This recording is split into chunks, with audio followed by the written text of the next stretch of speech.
stakeholders and projects are asking, hey, as the management company, how are you achieving a customer-centric mentality in your management culture? That's Ivan Barratt. He's a multifamily owner and syndicator who specializes in FHA and agency finance multifamily projects. Since 2015, Ivan has raised nearly $30 million in equity, acquired over 2,000 units, and has grown BAM, his company and firm, to a best-in-class management company. Today, Ivan focuses his time on equity finance, acquisitions, and company strategy. Currently, his companies manage well over $150 million in assets, just north of 3,000 units. You're listening to the Multifamily Leadership Podcast with Patrick Antrim, your source for success strategies for multifamily professionals, CEOs, executive leaders, and aspiring leaders that want to drive high-performance results for their property or portfolio. This is Patrick Antrim, founder and CEO of Multifamily Leadership and producer of the Multifamily Leadership Summit, where top multifamily executives come together in a one-of-a-kind leadership summit to design fresh ideas for the future of multifamily. Welcome to the Multifamily Leadership Podcast, where I speak to executive leaders, authors, and business leaders on the topics of innovation, technology, and leadership. It is our goal to give you insight into what top leaders are doing to re-envision the leasing experience and manage the apartment of the future. If you'd like to get access to other resources like videos, articles, show notes, and other episodes of this podcast, or information on working with me, you can visit multifamilyleadership.com. All right, so Ivan, I want to learn a little bit more about how your investment journey began. Can you tell us a little bit about that? Sure, Patrick. First and foremost, thank you for having me on the show. It's an honor to be here and speak to your audience, and I'm excited to have a conversation with you. For me, I am lucky. At a very early age, I got a taste for real estate. My father is an attorney, owned a couple dozen rental properties growing up. I had an uncle that owned a couple of small apartment complexes, and another uncle who, even though he didn't graduate sophomore year of high school, let alone high school, managed to grow a business and own a lot of commercial real estate as well. So by the time I got to college, I thought, gosh, why would anybody want to get a real job? Why wouldn't you just own lots and lots of apartments and just watch the proverbial rent checks roll in, right? Right. Well, turns out, as you know, Patrick, it is a real job, but I do enjoy it. Out of the gate, I worked for a developer for about 8 years. And it was a small boutique shop here in Indianapolis.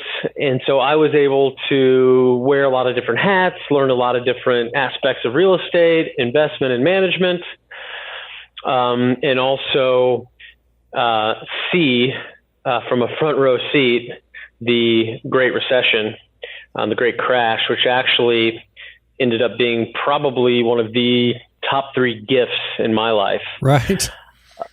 Was learning that at a young age. And that's really what allowed me to sort of hit the reset button, so to speak, on how I wanted to approach real estate.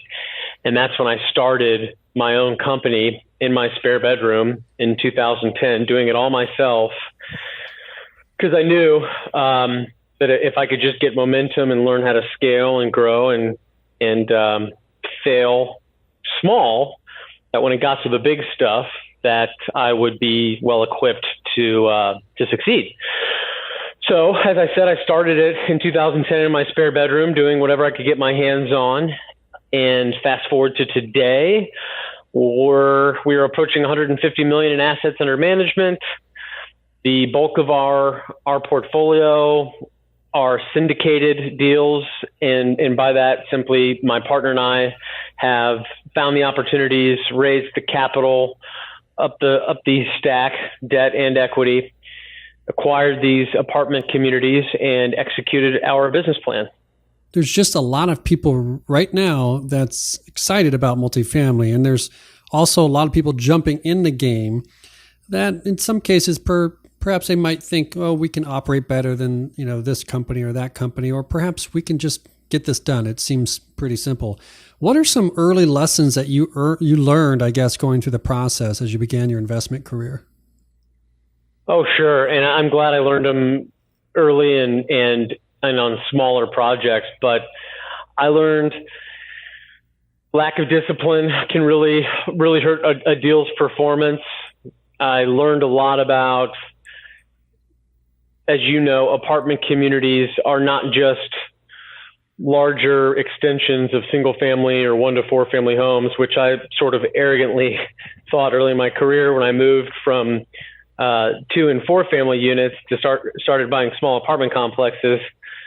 I thought, oh gosh, 30 units in one location, 60 units in one location. It'll be just like managing a duplex with just more units in one spot, and it'll all be great. Right. And so really got hit in the face and learned the hard way about resident relations, pest control between units, all the little things when you've got more people living in a confined space. Of course, the financing. I noticed very quickly that the shelf life of an apartment lead, someone who hits a website and is looking to rent something, is about half that of a fruit fly. Mm-hmm. And that was a game or eye-opening experience for me, learning some of those things the hard way. But that's what I knew would happen by taking risk, starting small, failing small, that I would take those lessons and remember them as we got into larger assets, site managed communities that we go after today. Yeah, you're looking at real estate and all the yields that come through it, but you didn't realize you were building a sales organization, right? Correct. Yeah, and then tracking that. It's truly running a business. Right, yeah. True story. And that innovation is changing. I mean, what do you think the customer? Where's the customer journey going? I mean, do you see that changing much? And I know that applies to different assets, but it certainly does. It certainly does. However, I think overall, a lot more aspects of multifamily will mirror hospitality. Mm-hmm. And I think the resident experience, the customer service approach, because everything is so much more transparent now. I sort of laugh when I run across relationships where folks are still looking at it from a landlord-tenant mentality. And now it's much more customer-centric, resident-centric than it's ever been, and I don't see that going away anytime soon. I'm one of the owners that's excited for a market correction because the market is so hot and everything's going so well. But one thing that will be mission critical when that day happens, not if, when, is nailing that customer-centric, resident-first piece of the business, because there'll be stiffer competition to attract those residents to your community. Right. And you're an owner and you're thinking about these things because you're obviously, raising the capital and having those conversations. But are the lenders having that conversation? Are they still just looking at the real estate and the expenses? And are they looking at positioning and minimizing risk through initiatives like that? I haven't seen it on the debt side. We talk a lot about it from a risk management standpoint, but not from the lenders yet. You might argue, or one might argue, that HUD's a little bit more sensitive to that sort of thing. Mm. But overall, I think for the underlying debt, and probably just being a product of the fact that they're in the first lien position, and if the proverbial hits the fan, in most scenarios they can get their capital back. I think they're probably the last to wake up to this trend.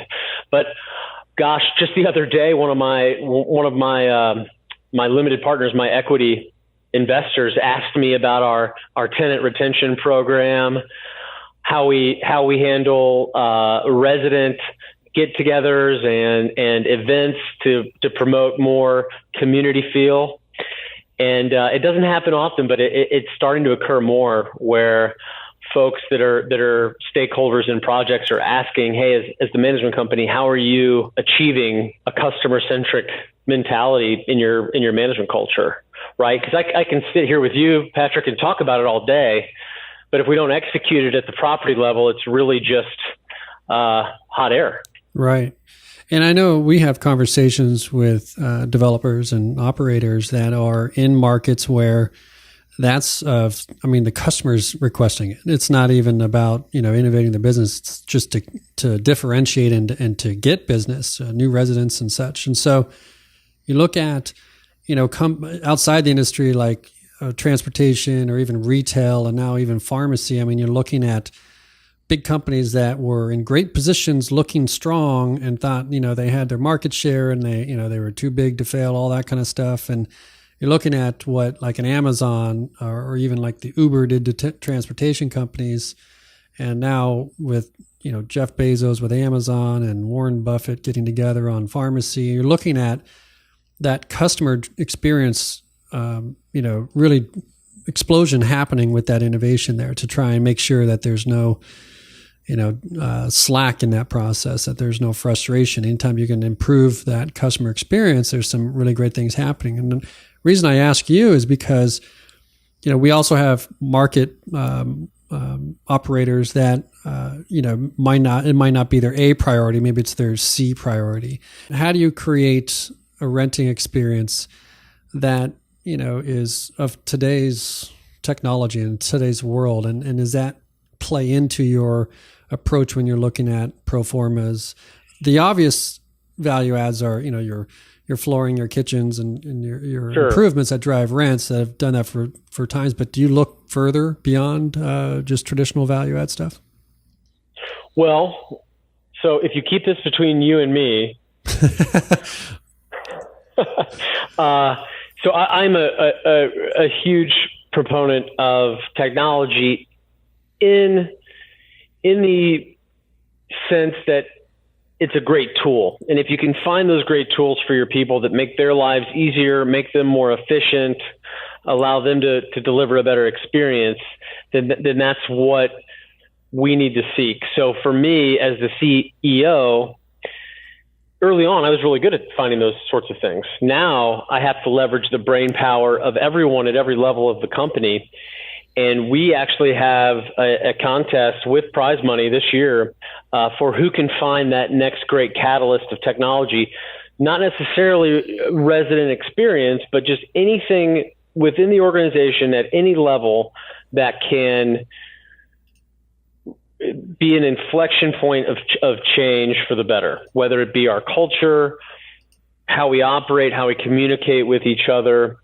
For us in 2014, we were one of the first management companies to incorporate Slack internally. So we virtually eliminated internal email, and we've really flattened our leadership structure as such to where we're all communicating in real time. Now, there are some downsides because the advantage is you can communicate in real time, but that can also be a disadvantage if everybody feels like they're in an all-day meeting. However, it's been a game changer for us in the way we do things and how managers and peers at all levels communicate and share information and help each other. So we're looking for something that changes it again. And I think it will be on the resident experience side.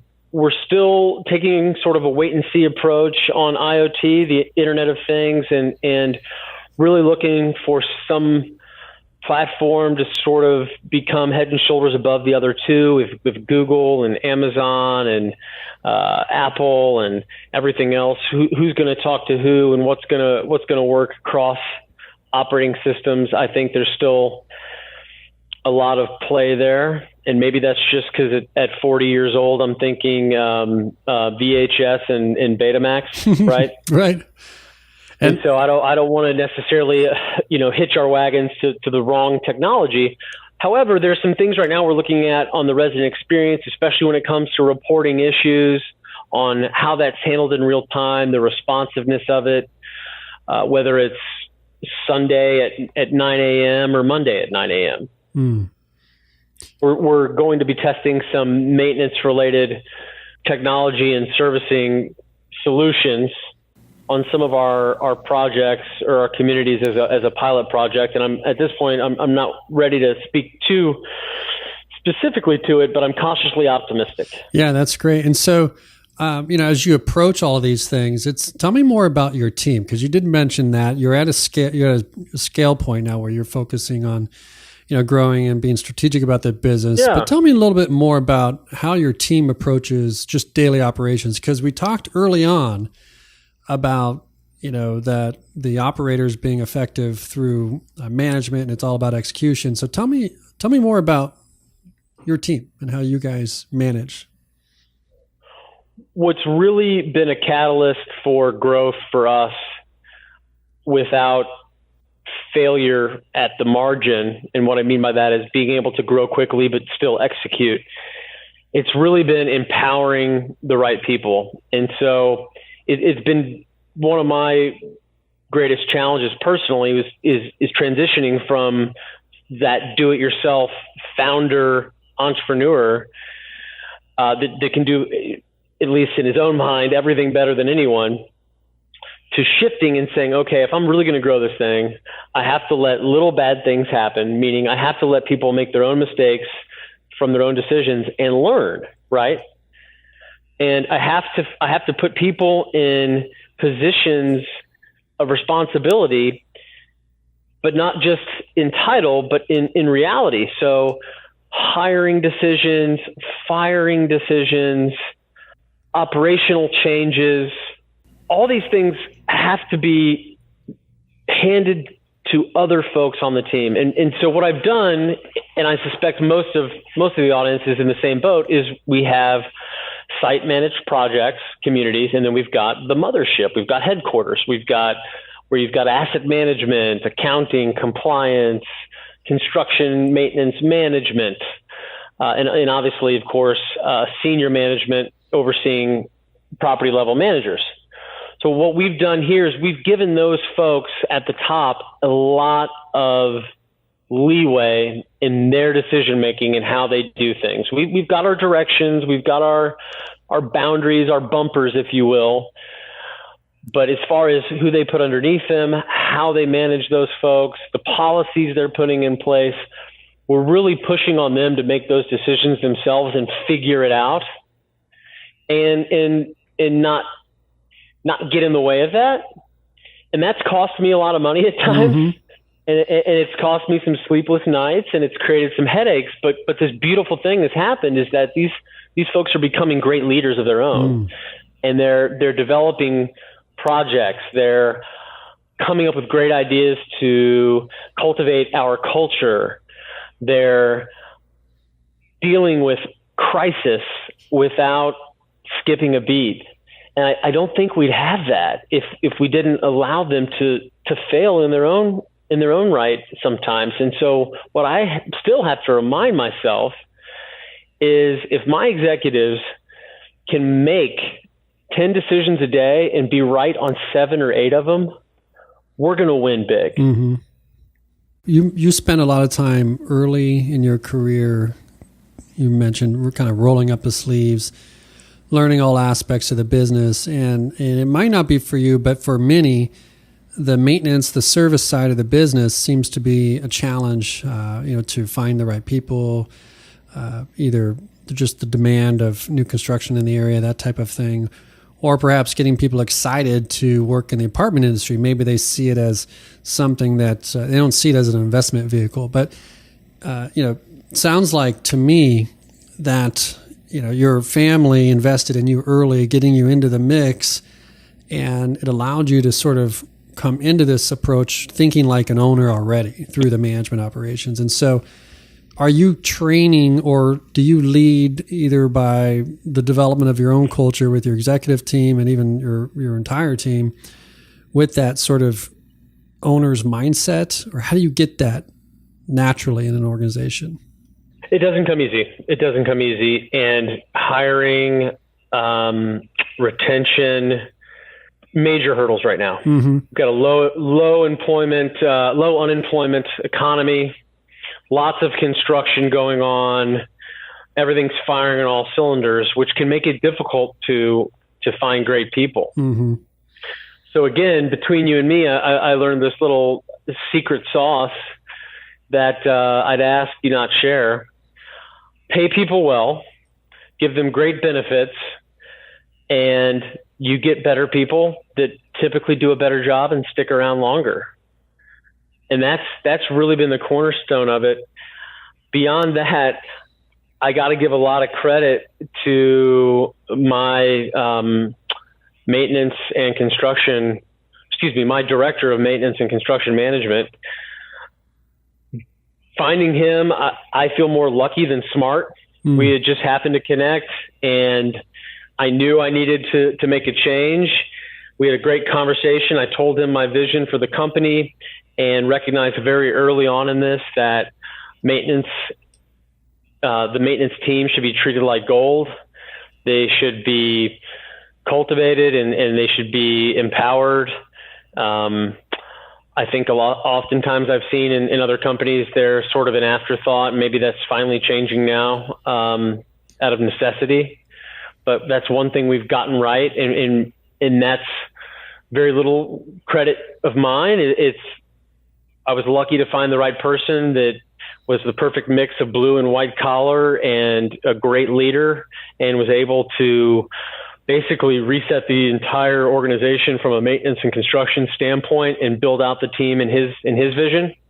And we've supported him in doing that. And what's occurred is we've been able to acquire or attract, I should say, and retain great guys that are a dying breed. Yeah, people want to work on winning teams. It sounds like you've done some great things. Well, and some of it's simple. We've got just about as many holidays as a bank or government agency. We try to be on the forefront of benefits and options for our folks, and we have company outings. I'm lucky I'm in Indianapolis, so we had a great outing at the track this year. Just about everybody drove in to be at the Indy 500 for a day and hang out in one of the suites there.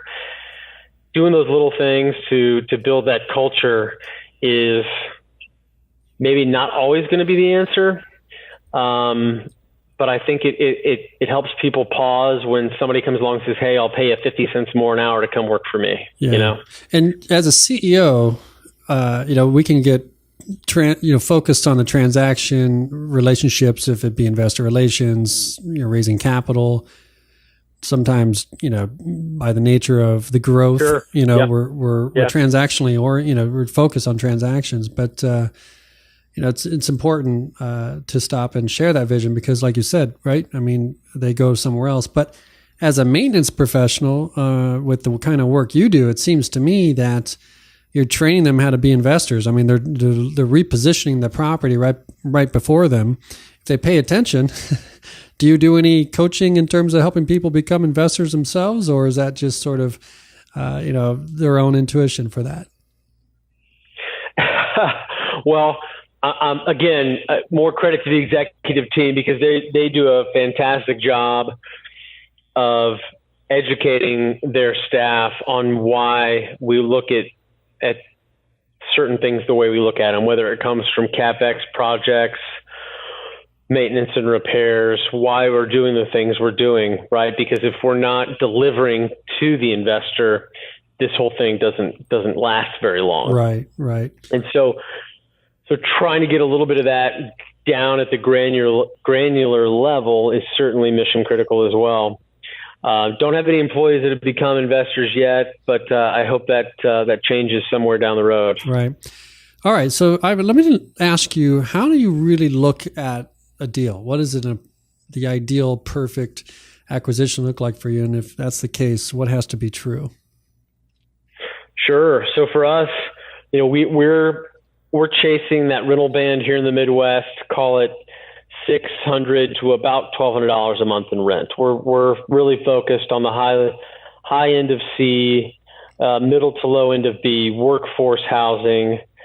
We look at it as a private equity play. And what I mean by that is that we look at every deal like it's a business. And we are in the business of acquiring reasonably well-run businesses already. Mm-hmm. So we're looking for light value add, taking advantage of perhaps some management efficiencies, running it a little bit more effectively, to help the NOI. But at this point in the cycle, we question a true value add project, being that if it's not working and it's suffering and it needs a lot of problem solved at this point in the cycle, could it be something more intrinsically broken that's not fixable? Mm-hmm. With the demand for rentals, a lot has to go wrong for stuff to go wrong. Right. And right. I imagine as we move forward, any kind of correction really isn't going to come from really over leveraging these projects, I imagine, because it seems to me that, the lenders have been pretty cautious about things. I mean, you have some deep experience in that. Would you want to expand on that at all, or? Yeah. So just to top off the last question, we're looking for real strong income out of the gate to where we can deliver anywhere from a 6 to a 10% cash yield or cash on cash return out of the gate, depending on how it's financed. And we're pretty specific on the market variables that we like to see a high score in. As far as financing, I think probably one of the potential black swans out there is just maturity risk. And what I mean by that is operators that are primarily using bank financing might run up to a point where the capital markets have froze up. They have to roll over the debt because they took short-term 5-year commercial loans, and they're unable to roll over that debt, forced to sell. So are a couple of the other operators down the street, and that's when you might see some pricing softness. For us and a lot of the players in the space, agency debt is about the shortest term debt we want. So it's sort of getting some bridge financing for some specific projects. We're typically looking at agency loans with 10 to 15 year maturities. And we're also using quite a bit of HUD FHA financed project stacks or capital stacks, because we like mitigating risk, and we like taking that maturity risk almost completely off the table. Interest rate risk at that point locked in for 35 years.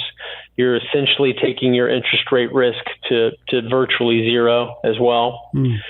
And that's firmly implanted in my DNA, because again, having a front row seat to the Great Recession, I saw a lot of developers and operators lose perfectly good assets, lose businesses, and sometimes marriages and families were lost because of that maturity risk, right?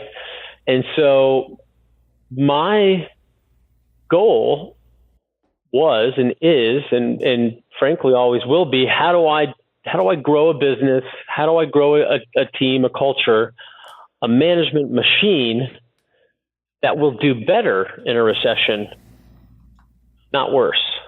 Right. And it helps to operate from strength, I imagine. Absolutely.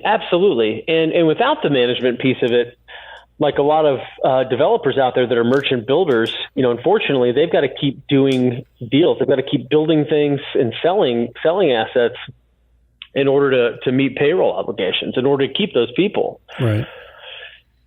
Management company, if I do 0 more deals this year, we don't miss payroll. We don't fire anybody. It wasn't the year we wanted it to be, but we will survive to the next year. Right. Because we have that setup. And that gives you an opportunity to tell that story to the equity partner, correct? I mean, that, it's, best service sometimes you provide is saying no to a deal. We trumpet that a lot. We've got a lot of equity right now, a lot of capital relationships. Of course, we're always looking for more, but our equity is continuing to ask us, hey, when's the next opportunity? And the answer hasn't changed. It's, well, we think we'll do this year. However, if we don't get, to use a baseball analogy, we have a very tight strike zone. And if we don't get our pitch, we'll sit there and let the ball go by 200, 400 times, because the maintenance of that discipline, the strict adherence to the acquisition criteria may not be sexy in today's market, but it's what every large owner operator has done. If you look at across the market, all the big ones that have been through multiple business cycles have similar strategies. Right. Ivan, do you do any third-party management, or is it just management of your own assets that you acquire? No, we do. We've started to grow that again. For a long time, third-party management was always larger than the deals that we acquired ourselves. And we were able to go on a little bit of an acquisition tear. We got some great deals in our pipeline and have grown significantly on the ownership side. If I were to draw an arbitrary rule, we'd like to continue to be about 50-50 fee manager to owner as we expand. Yeah.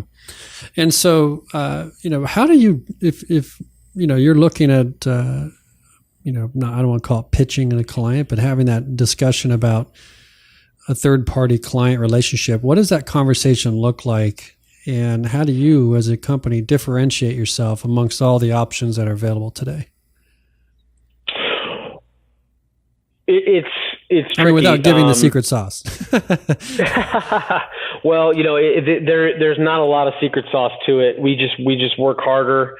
We work really hard at our culture and our people and our way of doing things. So oftentimes, I think in this environment, we're a little bit more on the expensive side, and that's okay. And so we get a lot of people that calling us for management services that go nowhere because they're either looking for the cheapest operator or they want the biggest one. So for us right now, I think we're a Goldilocks operator in that we're not so small that we don't know what we're doing and can't execute. Or don't have the right technology, but we're not so big to where if you're a new client, you're just a number and we don't care if you stay or go. At this point, our clients are very important to us. The other thing is I'm lucky in that being an owner and having an owner mentality makes me a better fee manager. Right. And I've paired that with my management company doesn't have a high profit margin motive. My goal as a management company is to grow a fantastic machine, a fantastic culture. Because and don't get me wrong, the management company pays me and my partner well, and we pay our people well, but we spend a lot of money on technology. There's just not a lot left after that. But what that allows us to do is it allows us to fill our own long-term wealth goal aspirations, right? Right.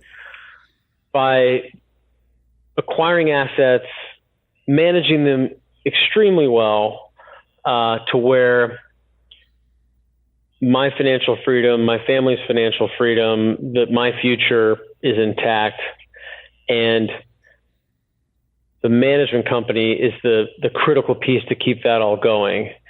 Sure, I could eke out another 5 or 10% profit margin if we started really being focused on costs and pennies.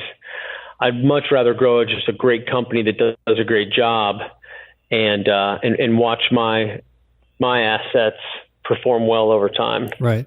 So a lot of people, individual investors, are looking at different opportunities in multifamily right now. Some of these coming from funds, many different portfolios across different locations, different yields, things like that. And what do you say to somebody as they evaluate that process as becoming that passive investor that would probably come in as your investor? What should they be asking of groups as they take care of their real estate?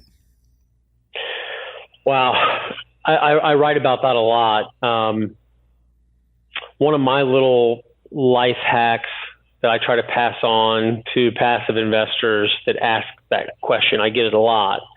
I think one of the best things you can do before putting your money in anything is underwrite 100 opportunities. Look at 100 different funds or 100 different private placements. Read the offering memorandums, and you will get, through osmosis and repetition, this visceral, this gut reaction. Some people call it a fingertip feel for what a good deal looks like. And as an investor, you'll start to recognize, more importantly, what's not in the offering memorandum. An attorney friend of mine used to always say, it's not what's in a contract, Ivan. Any fool can read a contract. It's what's missing from the contract. Mm. And I think that if you look at enough of these opportunities, you'll get a better idea of what a good opportunity looks like. Also, I think why your show probably does so well is your attention to risk management. Right now, everything is doing well, but there's potentially a lot of issues on the horizon with industrial, with office, with retail, and with several sectors of apartments. I would have a hard time recommending anybody get into Class A new development right now. But I know there's operators out there that are doing a great job. So I would just say that a lot of caution should be taken, because most of those deals, your returns are predicated on predicting what's going to happen in 3 years after construction, lease up, and a sale. Right. Right. And then whatever supply comes along. Because, an A property is probably not in it's in an urban area, right? Or it's I guess it could be anywhere, but you do have that supply risk. Yeah, I'd say get references, call those references. Don't just, look at a couple blurbs. Get their track record. Make sure they align with your deals. We turn a lot of capital down. We've got some great conversations with some funds, but a lot of funds right now are looking to do 3 to 5 year exits. Mm-hmm.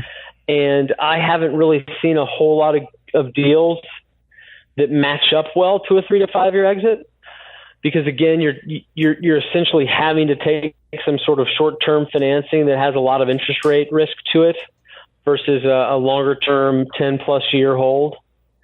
With real estate, if you can stretch out that maturity and you can hold long-term, you can ride out just about any economic storm. Right. And is that 3 to 5 years, is that fee driven, depending on how those deals are structured too? Sure. Right? Yeah, absolutely. Absolutely. I think people should be less focused on IRR right now and more focused on cash flow. Mm-hmm. I think investors should be more focused on a flight to quality than higher returns. Asset class or location? Yes. Both. Yes. We'd be hard pressed to do a C asset right now unless it was in an A location. So we like the B properties, and I think investors and sponsors or developers that are chasing cap rates right now are going to lose. Because if you're drawing a line in the sand and saying, I need an 8 cap and it's got to be this cash on cash return, you're going to be looking at some very poor quality assets, and you're probably missing something anyway. Mm-hmm. So I'd much rather put capital to work at a slightly lower return in this environment, but in an asset that I know has virtually zero downside risk. So for example, I'm closing tomorrow or the next day on a 2004 built product. I'd call it an A-, B+, path of growth location, checks all the boxes. We're assuming underlying HUD debt, and rents are about half of what Class A++ suburban urban assets are renting for. And so our capital stack, we're putting a little bit more leverage in there with some really great mezzanine financing through through our partnership. In that deal, I would make a strong argument that there's virtually zero risk. Now, of course, there's no guarantees. I could never say something is 100% guaranteed. There's always risks. But to buy that sort of asset right now in a class that we're in one of the best suburban areas of Indianapolis, my going in cash on cash is going to be 7%, right? And 2 years ago, I might have said it needs to be a 9%. Right. But I'd much rather be working at 7 or 8% for very low downside, right? For very little downside potential.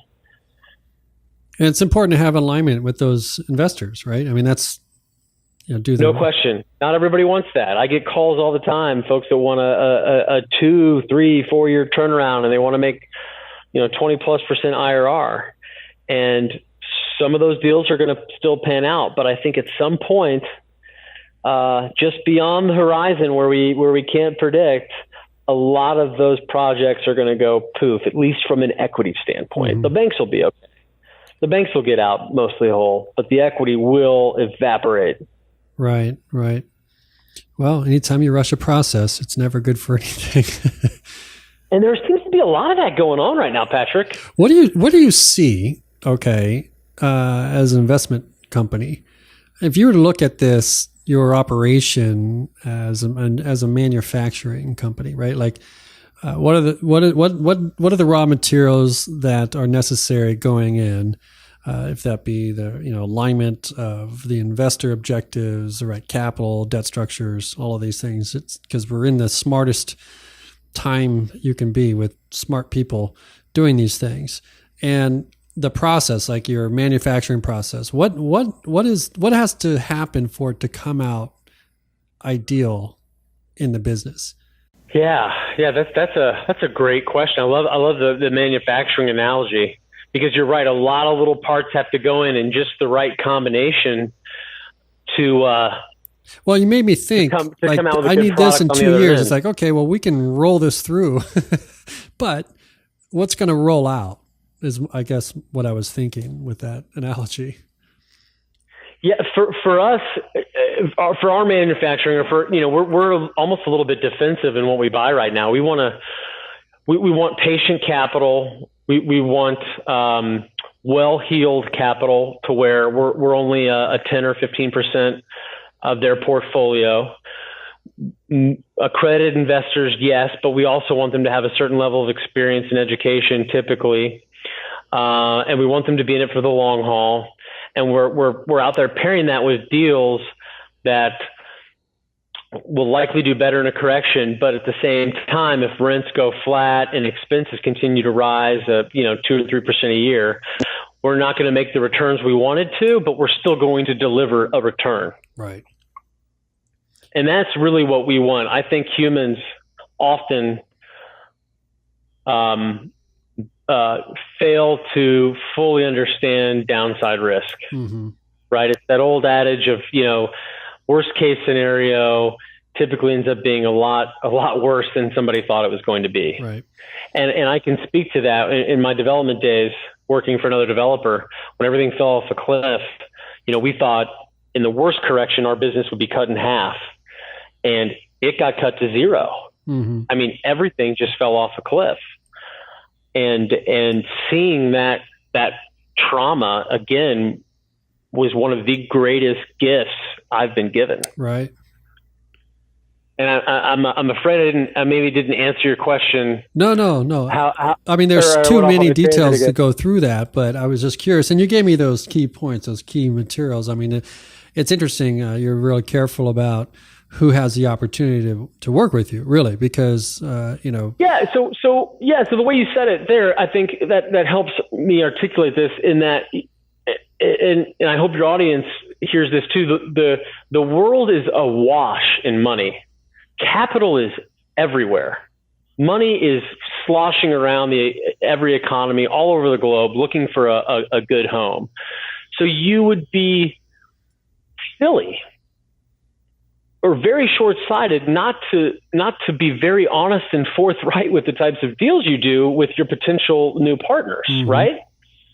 Because if it's not a fit for them, so what? There's plenty of other capital that does align perfectly with your mission. Right. Right?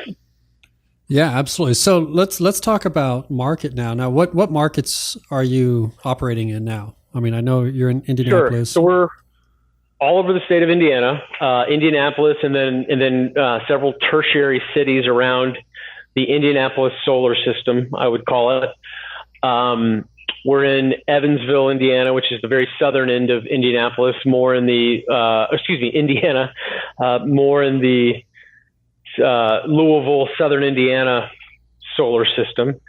We acquired our first out-of-state deal in Ohio earlier this year. We're underwriting more projects in Ohio, getting close on some things in Kentucky. And we are looking for ways to efficiently and effectively continue to hub and spoke out from there. We certainly are more attracted to those tertiary markets right now that might be passed over by your larger institutional capital that's getting pushed out of, say, coastal markets by global capital. Love college towns with big universities, hospital systems, seats of government. We're not renting to the students. We're renting to the employment, the workforce that lives in those cities. Our deal in Ohio is between Cincinnati and Dayton. We like that area. And we're continuing to look for basically business-friendly climates, diverse employment, great transportation, infrastructure, and we get pretty picky on schools. In workforce housing, we want to be the community where the single-parent households are coming to us, not running the other direction. So, for instance, we don't have currently any workforce housing in Indianapolis public schools. There's still just too much turmoil there, and there's a few great ones now, and then the rest are not so great. So we certainly like those suburban school districts more. We want to be in desirable locations. Being near malls and being near retail doesn't frighten me. I think a lot of retail is going to look very different in the next decade or two, but it's still good real estate intrinsically. Right. You're not afraid of those tertiary markets. Why? I mean, obviously, the larger institutional groups are looking for a certain population and just their model, like you mentioned before, they've got their investment criteria and they're sticking to it because it says it in their investment criteria. I mean, are they sticking to old ways? Are you seeing things change? I mean, even we talked on another podcast about the autonomous driving vehicle. I mean, the way that we look at market surveys and radiuses, I mean, that's just, why have we done it that way? Well, somebody did it, years back, but the world is changing now. And so there's things that are happening in the world around us. And so. You said a couple things there. First thing, tertiary markets, you've got an economic moat in that it's very difficult, if not economically impossible, to acquire, entitle, zone, build new product. And if it does come online, it's going to be way more expensive price per pound than what I'm renting for or buying existing product in that tertiary city. Mm-hmm. So for me, and from my development days, barriers to entry is always a high box on my checklist. Sure. What are the barriers to entry for competition, right? And if they do enter, what's my value proposition? Namely, what am I charging for rent versus where they're at? And do I have enough spread there? And I love what you said about, doing the radials and how dad did it or granddad did it. There's going to continue to be a lot of disruption in this market, and there's going to be a lot of cruise ships that can't necessarily change direction. And then you've got us and other operators like us, and we're on wave runners and speedboats, and we're pivoting whenever we need to. Right. We're looking at some ways of evaluating markets. There's some guys I know that are really talented in the consulting space for governments, for entrepreneurs, for real estate companies. And together we're looking at some really interesting ways of seeing things. And I'll give you one anecdote. Like you said, if you put a point on a map and you do a radial, right, you're going to get one set of economic data. But what if the property's right on the wrong side of the zip code? Right. It's on the wrong side of the railroad tracks, right. And you're pulling all this information from the nice neighborhood that's pulling up your data, or conversely, the property is well located, but the radial is being pulled down from the other side of the railroad tracks, right? And I'm acquiring a project in McCordsville, McCordsville, Indiana. Population 15,000 people, but it is a small moon orbiting Saturn in the Indianapolis-Carmel MSA. And there's growth occurring all around it. And 3 major hospital systems within 10 minutes. Major highway with tons of service-related jobs in medical, industrial. There's education, financial services, all kinds of employment. It's great, phenomenal metrics, right? But if you were looking at it through a telescope and you just pulled up census data, you'd say, oh, this market is way too small, right? Right. So I guess this is just all a long-winded way of saying the way we look at the world really has to change versus how we used to look at it. Yes. If you're going to find value. Right. Because it's not easy to find value right now, as you and I know. Yes. And it helps to be able to create it once you have it. But those are some really wonderful things to share. And look, we appreciate you sharing the time with us today. We're coming up on the end of our segment here, but I wanted to give you the opportunity, Ivan, to talk about anything you want to leave our listeners with or any kind of final thoughts. Oh, well, yeah, it's been really fun being on this show. I like diving into the details, and we got to do it more here with you than I usually get to do. Anybody has any questions in the space or anybody wants to talk, I'm very accessible. 317-762-2625. 317-762-2625. That goes to my assistant. She'll put you on my schedule, and I'd love to chat about any of the subject matter. Just your listeners will have to remember to tell me when to shut up, because I can go on all day about this stuff. Thank you again, Patrick. It's been really fun having a chat. Thank you for listening. We hope you enjoyed the Multifamily Leadership Podcast. For show notes and other resources, visit multifamilyleadership.com.